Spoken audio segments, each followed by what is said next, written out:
Hello guys, मेरा नाम है रोहित और आप देख रहे हैं लर्न इन्वेस्टमेंट। तो आज की इस वीडियो में हम इस जैसे स्टॉक के बारे में बात करने वाले हैं जो कि एक बहुत ही पैनी कंपनी है, यानी कि एक पैनी स्टॉक है, पर लेकिन इसके अंदर पोटेंशियल है एक बहुत बड़ा रिटर्न देने के लिए, बहुत ही अच्छे रिटर्न देने के लिए। तो फटाफट चलते हैं स्किनर वेबसाइट पर, जाने की कोशिश करते हैं कंपनी का नाम और साथ साथ कंपनी के फाइनेंशियल्स। तो आज हम बात करने वाले हैं DCW, यानी कि एक ऐसी कंपनी जो केमिकल सेक्टर में है। ठीक है, तो केमिकल सेक्टर का मतलब क्या है? यहाँ पे ये जो कंपनी बेसिकली है, ये कॉस्टिक सोडा आपका हो गया, हाइड्रोक्लोरिक एसिड, मल्टीपल ऐसे बहुत सारे एसिड्स होते हैं, साथ साथ उनसे जो बनने वाले कंपोनेंट्स होते हैं, जैसे कॉस्टिक सोडा आपका हो गया, ये डिफरेंट बहुत सारे ना केमिकल्स है। बेसिकली कंपनी का जो नाम है, जैसे आप कंपनी ऑफिशियल वेबसाइट पर जाएंगे तो यहाँ पे लिंक दिया हुआ है, अगर आप इस पर जाएंगे तो आप देख पाएंगे ये है कंपनी की ऑफिशियल वेबसाइट। तो आप फटाफट अगर हम नीचे आए, यहाँ पे जाने की कोशिश करिए, ये है कंपनी कुछ प्रोडक्ट। तो company manufacturing as a certainty comes of long way in since it is a smaller beginning. ठीक है, तो बात यहाँ पे की है, कंपनी ने बहुत ही पहले से, मतलब बहुत ही स्मॉल बिगनिंग, बहुत ही छोटे से शुरुआत करके एक अपने आप को बहुत ही एक सर्टेनिटी पे लाया है, जहाँ पे बहुत अच्छी तरह से कंपनी आप काम कर पा रही है। ठीक है, अगर आप यहाँ पे जाएंगे कंपनी के प्रोडक्ट्स में, तो ये है कंपनी के प्रोडक्ट्स। कंपनी के प्रोडक्ट मतलब कंपनी बेचती क्या है बेसिकली। ठीक है, मैन्युफैक्चर क्या कर रही है, बेच कर रही है। तो यहाँ पे लिस्ट दिया हुआ है, कॉस्टिक सोडा हो गया आपका, लिक्विड क्लोरीन, हाइड्रोक्लोरिक एसिड हो गया, सिंथेटिक रूटिल्स हो गया। ठीक है, तो ऐसे मल्टीपल्स यहाँ पे प्रोडक्ट्स दिए हुए हैं, सोडा ऐश हो गया। ठीक है, तो ये है कंपनी के कुछ प्रोडक्ट्स। तो कंपनी के प्रोडक्ट्स की बात करें तो कंपनी पूरी तरह से केमिकल बेस्ड कंपनी है, यानी केमिकल मैन्युफैक्चर करती है। तो यहाँ पे अगर हम चलते हैं और जाने की कोशिश कंपनी के फाइनेंशियल, तो कंपनी का अगर करंट प्राइस करें तो कंपनी का जो करंट प्राइस है वो 58 रुपीज़ का है। स्टॉक की वैल्यू की बात करेंगे तो अब 33 इसकी बुक वैल्यू है। ठीक है, तो अपने जो बुक वैल्यू से ऑलमोस्ट 2 टाइम्स में यहाँ पे ट्रेड कर रहा है। कंपनी की मार्केट कैप की अगर बात करें, कंपनी एक मिड कैप निकल के आती है 1000 करोड़ की कंपनी। और स्टॉक की पी की आप बात करें तो 12 रुपये का स्टॉक का पी है, यानी कि एक अंडर वैल्यू यहाँ पे आप इसको दिखाता है। यहाँ पे अगर बात करें डिविडेंड, तो डिविडेंड कंपनी बहुत कम देती है, 1% से भी कम, मान सकते हैं 0.7%। अब हम चलते हैं एक इंपॉर्टेंट फैक्टर जो कि हमेशा से माना जाता है, जिसका नाम है प्रॉफिट एंड लॉस। तो अगर आप सेल्स की बात करेंगे 2010 के, अगर 2011 की सेल्स देखेंगे सॉरी, तो 1000 करोड़ की निकल के आती है। धीरे धीरे करके कंपनी ने 2012 में इसको करा 1100 करोड़, 2013 में 1300 करोड़। अगर आप धीरे धीरे देखेंगे तो कंपनी ऑलमोस्ट 2020 तक एक रेंज में बना था। ठीक है, आप देख सकते हैं 1200 करोड़ यहाँ पे भी दे रहा है और 2013 में भी 1300 करोड़ के आसपास की दे रहा है, तो काफ़ी ज़्यादा डिफरेंस नज़र नहीं आता। यहाँ पे अगर आप बात करेंगे 2021 में, तो कंपनी ने ऑलमोस्ट दिया प्लस 200 करोड़ यहाँ पे, यानी कि 1400, यानी कि ऑलमोस्ट 1500 करोड़ का यहाँ पे दिया। लेकिन 2022 में इस रेंज को भी तोड़ दिया, यानी कि ऑलमोस्ट 2455 करोड़ की यहाँ पे कंपनी ने सेल्स दिखाई है। बात करते हैं इंपॉर्टेंट फैक्टर की, तो सेल्स हो गया। ठीक है, कंपनी ने बेचा कितना, पर कंपनी के हाथ में कितना आया, तो ये निकल गया था नेट प्रॉफिट। तो अब अगर नेट प्रॉफिट देख पाएंगे तो नेट प्रॉफिट जो है अपने आप में ही एक ऑल टाइम हाई नज़र आता है, यानी कि यहाँ पर आप देखेंगे तो 2013 में एक प्रॉफिट था 105 रुपये का, आज कंपनी ने उसको भी तोड़ के 108 करोड़ का जहाँ पे दिखाया है मार्च की सेल्स में। ठीक है, 2022 की वो भी। ओके, अब हम बात करते हैं कंपनी का रिजर्व कितना है। तो कंपनी के रिजर्व की बात करेंगे तो कंपनी ने हमेशा ही धीरे धीरे, या कहते हैं ना बूंद बूंद से सागर बनता है, उसी तरीके से यहाँ पे कंपनी ने बूंद बूंद पैसा जोड़ जाड़ के रिजर्व अपना 737 करोड़ का, यानी कि हमेशा रिजर्व को बढ़ाया है और हमेशा की तरफ बोरोइंग को कम किया है। तो आप देखेंगे तो बोरोइंग बहुत ज़्यादा नहीं है, कंपनी समझ लिया आप 737 करोड़ उसके हाथ में है, और बोरोइंग यानी कर्जा ले रखा है ऑलमोस्ट 555 करोड़ का। तो बहुत ज़्यादा यहाँ पे नज़र नहीं आता वेरिएशंस। यहाँ पे बात करते हैं कि अब बड़े फैक्टर की, जो कि हमेशा से ही माना जाता है, जिसका नाम है शेयर होल्डिंग पैटर्न।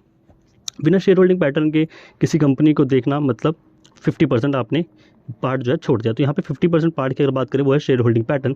तो प्रोमोटर्स होल्डिंग अगर बात करेंगे तो ऑलमोस्ट 44% की, यानी 45% की यहाँ पे प्रोमोटर्स होल्डिंग है। तो प्रोमोटर्स बेसिकली वो होते हैं जो कंपनी करते धरता होता है, जो कंपनी के बारे में करेंगे, कंपनी को आगे बढ़ाएंगे, ग्रो करेंगे, जो उसको बारे में सोचते हैं। FII वो जो लोग होते हैं जो फॉरेन इन्वेस्टर्स हो गए। तो फॉरेन इन्वेस्टर ने यहाँ पे अच्छी खासी 8% के आसपास की यहाँ पे अपनी एक पोजीशन बनाई है, जो कि हमेशा से गैस धीरे धीरे करके उन्होंने हमेशा यहाँ पे बढ़ाई है, एक तरीके से आप कह सकते हैं। DI की बात करेंगे तो 1.7% की यहाँ पे DI की होल्डिंग्स आती है। पब्लिक की होल्डिंग्स अगर आप देखेंगे तो 45% की वो अपने आप को यहाँ पे होल्ड करता है। ये तो होगी प्रोमोटर होल्डिंग और FII DI पब्लिक होल्डिंग, यानी कि शेयर होल्डिंग पैटर्न्स हो गए, जो कि बहुत ही अच्छे मुझे यहाँ पे दिखते हैं। क्योंकि माना जाता है कि जब अगर आप मांगे चलिए promoters plus FII plus DI, अगर इन सब के पास मिला के 40% के आसपास होल्डिंग्स हैं, तो इसका मतलब हो गया कि कंपनी बहुत ही स्ट्रॉन्ग हाथों में यहाँ पे है, यानी कि कंपनी को कोई जल्दी तोड़ नहीं सकता। ठीक है, तो ये एक इंपॉर्टेंट चीज़ है, हमें अच्छी लगी। बात करते हैं इस ट्रेडिंग व्यू पे चलते हैं, और ये है DCW का चार्ट। तो DCW का चार्ट हमसे कुछ कहने की कोशिश कर रहा है, चलिए आइए इसे समझने की कोशिश करते हैं। तो अगर हम हॉरिजॉन्टल लाइन लें तो यहाँ सेलेक्ट करें, तो यहाँ पे आप देखेंगे एक लो बनाया मार्केट ने। ठीक है, 8 रुपये के आसपास का एक लो बना था। इसके बाद हम बात करेंगे कुछ इंपॉर्टेंट फैक्टर की, जो कि हमें देखने चाहिए। ठीक है, तो अगर हम यहाँ पे देखें अगर मैं इसको वीकली पे सेट किया हुआ है, ठीक है, तो अगर वीकली पे सेट किया, अगर मैं यहाँ पे एक हाई बनाऊँ तो कंपनी ने यहाँ पे एक हाई बनाया था, ठीक है। तो अब देखने की कोशिश करते हैं इसमें ये बेसिकली कहना क्या चाहता है। तो अगर मैं इसको एक्सपेंड करूँ और इसको यहाँ पे इनलार्ज करूँ तो आप देख पाएंगे कि कंपनी ने बेसिकली इस पॉइंट पे, ठीक है, कंपनी ने यहाँ पे एक टॉप बनाया, यहाँ से एक बार बॉटम आया, 8 रुपये पे आया, यहाँ पे गया, इसके ऊपर क्लोजिंग देखने की कोशिश करी, यहाँ पे आप देखेंगे बाइंग वॉल्यूम देखिए कितनी अच्छी बेहतरीन बनी है, पर यहाँ पे क्लोजिंग नहीं कर पाया, इसके ऊपर क्लोजिंग नहीं करा, यानी कि एक तरीके से फेल हो गया, ठीक है, आप कह सकते हैं फेल हो गया। फेल होने के बाद अगर आप देखेंगे कंपनी ने यहाँ पे एक रीटेस्ट किया, ठीक है, नीचे आया और दोबारा इसके ऊपर क्लोज किया और एक वीकली क्लोजिंग दे दी और यहाँ पे रीटेस्ट कर रहा है, ठीक है। यहाँ पे जितनी देर तक रुकेगा उतनी अच्छी कंफर्मेशन देगा, ठीक है। अभी क्या हो सकता है, अभी आप देखेंगे कि इसके ऊपर जब तोड़ा है, जब इतने बड़े, अगर आप देखेंगे 2013, अगर मैं यहाँ से प्राइस रेंज की जगह अगर मैं यहाँ से डेट रेंज सेलेक्ट करता हूँ और अगर डेट रेंज अगर आप देखेंगे तो यहाँ से लेके यहाँ तक, यहाँ पे ऑलमोस्ट आप देखेंगे 1800 दिन, ठीक है, 1800 डेज उसने कवर करे, चला 1800 डेज तक चला और उसके बाद ब्रेकआउट दिया। तो इसका मतलब क्या, जब इतना बड़ा ब्रेकआउट आता है ना, जब इतने टाइम फ्रेम के बाद ब्रेकआउट आता है तो वो बहुत ही अच्छे लेवल्स आपको दे सकता है और अच्छी ज़्यादा कंसोलिडेशन यहाँ पे दिखाता है। तो अगर हम बात करते हैं यहाँ पे जो ब्रेकआउट आया उसका नाम क्या है और वो कहना क्या चाहता है, तो हम यहाँ पे चलते हैं।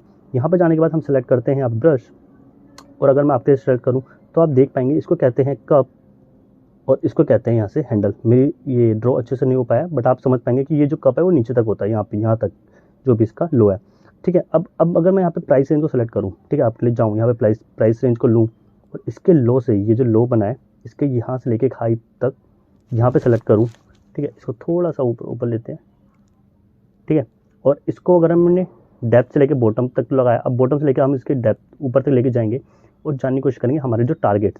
तो अगर मैं यहाँ पे टारगेट चाहूँगा सेट करूँ तो यहाँ पे कुछ, अगर यहाँ पे हॉरिजॉन्टल लाइन लेते हैं और हॉरिजॉन्टल लाइन को यहाँ पे हम सेलेक्ट करते हैं तो यहाँ पर टारगेट देखेंगे 103 रुपये का ऑलमोस्ट टारगेट नज़र आता है, यानी कि 87% का गेन। तो अगर करंट प्राइस अगर यहाँ पे ट्रेड कर रहा है तो अगर हम करंट प्राइस से भी अगर इसको बाय करें, यानी कि अभी यहाँ पे बहुत ही अच्छी यहाँ पे कंसोलिडेशन दे चुका है, तो मुझे लगता है अब यहाँ से बहुत ही जल्दी अब मूव आ सकता है। 77% का यहाँ पे एक इंस्टेंट गेन देखने को मिलता है। तो ये जो चीज़ें होती हैं ये बेसिकली ये आप देखेंगे ये ब्रेकआउट है, ठीक है, ये कोई ये हम मार्केट को देख के ऐसा कह नहीं रहे हैं कि भैया चलो ऊपर जाएगा, ये एक कंसोलिडेशन इसने दिखाया है, हाई वॉल्यूम यहाँ पे क्रिएट हुआ है, यहाँ पे हाई वॉल्यूम क्रिएट हुआ है। ये सारी इंडिकेशंस होते हैं कि एक जो स्टॉक है जो इतने टाइम से एक अच्छे लेवल्स दे रहा है, ठीक है, एक अच्छे लेवल्स यहाँ पे दिया, उसका इसको ब्रेकआउट दिया, तो इसका मतलब इंडिकेशन होता है कि ठीक है, यहाँ पे ब्रेकआउट होने के बाद ये होता है कि अभी अप मूव देगा। तो ये अगर आप पैटर्न देखिए कप विथ, इसको कहते हैं कप विथ हैंडल पैटर्न, अगर उसको गूगल पर सर्च मारेंगे तो आपको भी यही कुछ देखने को मिल सकता है। तो यही है दिवाली के लिए मेरे लिए आप क्लिक एडवाइस। अगर आप दिवाली पे चाहें तो इस स्टॉक को अपने पोर्टफोलियो में ऐड कर सकते हैं और बहुत ही इंस्टेंटली आप ऑलमोस्ट 77% का गेन यहाँ पे ले सकते हैं। तो खत्म करते हैं इस वीडियो को आज यहीं पे। अगर आपको वीडियो पसंद आई प्लीज़ लाइक कीजिए, शेयर कीजिए, subscribe. Thank you all, bye.